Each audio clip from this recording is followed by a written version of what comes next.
এবার আমাদের নবী যে সাক্ষী, নবী উম্মতের জন্য সাক্ষী হওয়াটা খুব গুরুত্বপূর্ণ। কি জন্য? কিয়ামতের ময়দানে এমন কিছু বদকার মানুষ পাওয়া যাবে যারা তাদের নিজের কুফরি, নিজের গুনাহ, এইগুলোর জন্য তাদের নবীকে আল্লাহর কাছে দায়ী করে ফেলবে।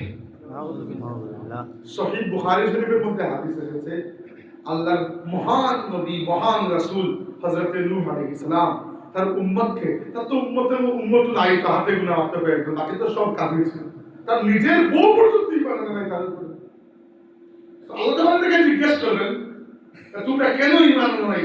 নাউযুবিল্লাহ, এই কাফিররা বলতে, আল্লাহ তোমার নবী নূহ ঠিকমতো তার দায়িত্ব পালন করে নাই।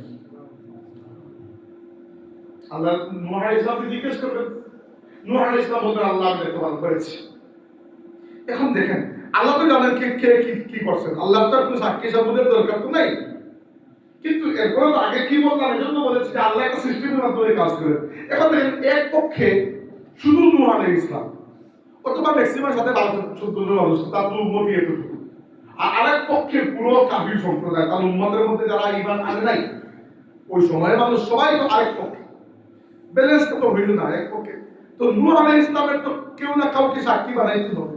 আল্লাহ নূহ আলাইহিস সালামকে জিজ্ঞেস করবেন যে আপনি যে বলছেন আপনার বিরুদ্ধে এত মানুষ সাক্ষী দিচ্ছে যে আপনি দায়িত্ব ঠিক মতো আদায় করেন, আপনি যে বলছেন দায়িত্ব ঠিক মতো আদায় করেছেন, আপনার কিন্তু সাক্ষী আছে? নূহ আলাইহিস সালাম বললেন, আল্লাহ আছে। সাক্ষীকে?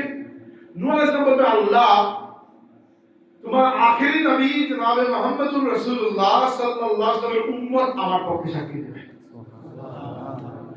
সহিহ বুখারী শরীফের হাদিস, কাহিনী গল্প বলতেছি না। তো নূহ আলাইহিস সালাম আমাদের কথা বলার পরে আল্লাহ আমাদেরকে জিজ্ঞেস করবেন, আমরা সাক্ষী দেব আল্লাহ তোমার নবী সত্য কথা বলছেন, এই কাফিররা মিথ্যা বলছে। আমাদের সাক্ষীর উপর পুরো কেস ঠিক আছে। আল্লাহ আমাদেরকে জিজ্ঞেস করবে, তোমরা বুঝে কি হবে? তোমরা তো ওই সময় তো দুনিয়াতে ছিলে না। নূহ আলাইহিস সালাম আমাদের নবীরই কত হাজার বছর আগের মানুষ, আর আমরা কত পরে। আমরা তো আমাদের নিজের নবীকেই দেখি নাই চোখে। নূহ আলাইহিস সালামের ঘটনা কিভাবে আমরা বললাম? আল্লাহ জিজ্ঞেস করবেন, ইনফরমেশন পাইছো কই? আল্লাহ রাব্বুল আলামিনের প্রশ্নের জবাবে আমরা বলবো, আল্লাহ এটা সত্য যে নূহ আলাইহিস সালামের যুগ আমরা পাই নাই, তুমি আমাদেরকে তোমার কিতাব দিয়েছিলে কোরআন, এই কিতাবের মধ্যে যা লেখা পেয়েছি ওইটাকে আমরা আমাদের চোখের দেখার চাইতেও বেশি বিশ্বাস করে নিয়েছি। সুবহানাল্লাহ।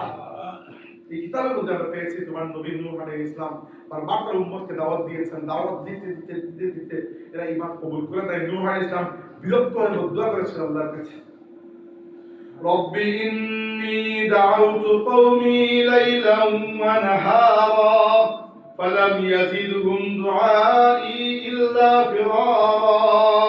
আল্লাহ আমি রাত দিন এদেরকে দাওয়াত দিয়েছি, কিন্তু এরা তোমার নাম শুনে পালিয়ে গেছে, ঈমান কবুল করে নাই।